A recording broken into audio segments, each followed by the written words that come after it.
The final 3 episodes of Meghan Markle and Prince Harry's Netflix special have dropped, and with them, several royal bombshells. In episode 4, the couple pinpointed the moment things turned for her and the royal family. "I think Australia was a real turning point," a friend said, "because they were so popular with the public. And the palace were incredibly threatened by that. This is one of Harry and the wife's constantly repeated lies, but the Australian tour was a disaster."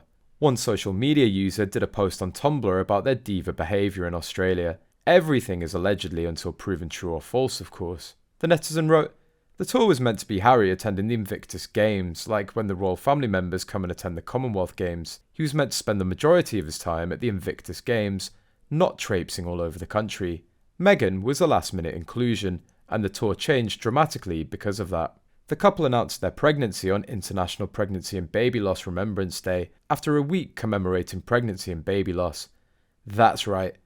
At the culmination of this sensitive time, Meghan told all of the grieving families, "Sucks to be you, I'm pregnant." The Governor-General of Australia and his wife and family live in Admiralty House. It's their home. Like the President of the USA lives in the White House. Harry and Meghan were accommodated in the guest wing, as is usual for visiting guests. Meghan demanded the whole house for her and Harry, and when refused told the wife of the Governor-General, "Don't you know who I am?"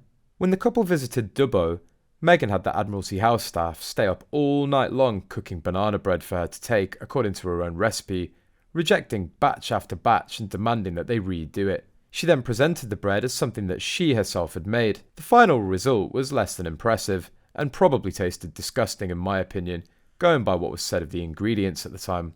Instead of spending all their time at the Invictus Games, Harry and his wife attended the first and last days. Meghan spent the whole time there at the first day complaining that she was bored. Harry demanded that Meghan make a speech at the closing ceremony. It wasn't planned and as part of the event. The couple's diva behaviour disgusted a lot of people. For the rest of the tour, Meghan and Harry visited tourist spots with an inbuilt crowd of tourists. Despite this, photos of the crowd at those events usually had to be taken at close range, as long range would show the crowd as a few people crammed into a small space, and then lots of empty or sparsely filled seats. Meghan spent the entire tour sticking out her stomach to simulate a pregnancy bulge wherever she could. This is what first raised suspicions about the pregnancy. Meghan spent a fair bit of the tour less than appropriately dressed for the occasion. She looked crumpled and untidy at all times. Meghan threw a cup of hot tea at an assistant during her time here. The palace paid the assistant a sum of money. Harry went around Admiralty House repeatedly apologising for the behaviour of his wife. Harry and Meghan's behaviour was so bad that the palace sent Prince Andrew to Australia the month after to apologise for their behaviour on what was billed at a trip for pitch at the palace but was informally known as the Apology Tour.